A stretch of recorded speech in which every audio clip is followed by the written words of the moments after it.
सर्वांना माझा नमस्कार। माझे नाव आर्यन मंगराज चव्हाण। मी इयत्ता 5वी शिकतो।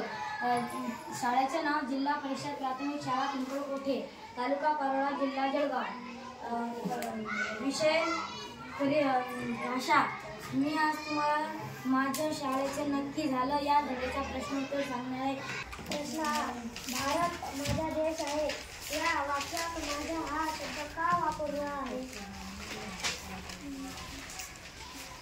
उत्तर: वस्तू माझी असं वाटते तेव्हा आपण तिची जितकी काळजी घेतो तितकी आपली म्हटल्यावर घेतो असं नाही, म्हणून माझा असा शब्द इथे वापरला आहे।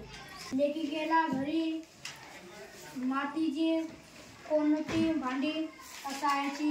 लेखिकेच्या घरी मोग, डेंगा, घट, तरळ ठिकाणी गाडणी ही मातीची भांडी असायची। काय चुकलंय? आमच्या घरी त्या वेळी मातीची भांडी असायची। लेखिकेच्या घरी मातीची कोणती भांडी असायची? उत्तर: लेखिकेच्या घरी मातीची मोगा, डेरा, घट, तरळ भांडी असायची। एका वाक्यात उत्तर लिहा। संगीताला उत्तेजन देण्यासाठी राजाने कोणती आज्ञा केली? उत्तर: संगीताला उत्तेजन देण्यापाहिजे आत्या दवंडी पिटवा। आजपासून आमच्या राज्यात सगळ्यांनी गाण्यात बोलायचंच पाहिजे।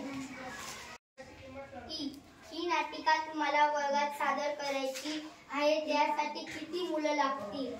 उत्तर: 4. 2 साथीचे रोग आले त्यात 100-500 माणसं गेली, बाकी सगळे जिवंत आहेत। बरोबर आहे का रे उत्तर? बरोबर कोण सांगतं? बरोबर उत्तर कोण सांगतं? हां सांग बेटा।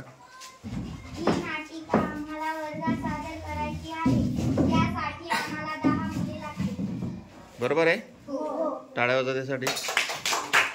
सर्वांना नमस्कार। माझे नाव जान्हवी किरण पाटील। मी तुम्हाला कापणी या कविताचे प्रश्न उत्तर सांगणार आहे। तुम्ही शांत चित्ताने ऐकावे ही माझी नम्र विनंती। एका वाक्यात उत्तरे लिहा। प्रश्न: कापणी कोणत्या महिन्यात सुरू होते? उत्तर: कापणी मार्गशीर्ष महिन्यात सुरू होते। माझे नाव कृषिका आहे।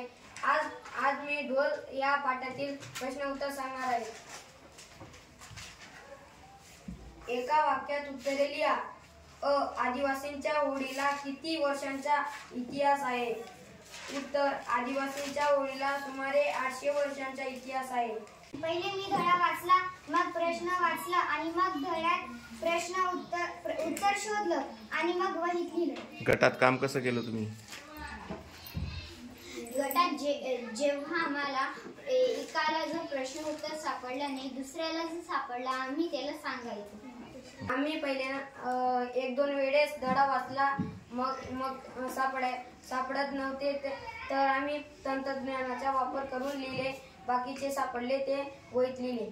तंत्रज्ञानाचा वापर कसा केला? यूट्यूबवर सर्च करून इयत्ता 5वी धड्याचे नाव टाकले आणि स्वाध्याय टाकले, मग येऊन गेले। गुड। माझे नाव दीक्षा प्रकाश। एका वाक्यात उत्तरे लिहा। रत्नाला शाळेत जायला उशीर का होणार होता? आम्ही गटात बसून एक प्रश्न पहिलं वाचलं, मग मला नाही समजलं, मग मी दीक्षाला विचारलं, दीक्षाला नाही समजलं, मग नंदिनीने मला ते प्रश्नाचे उत्तर सांगितलं।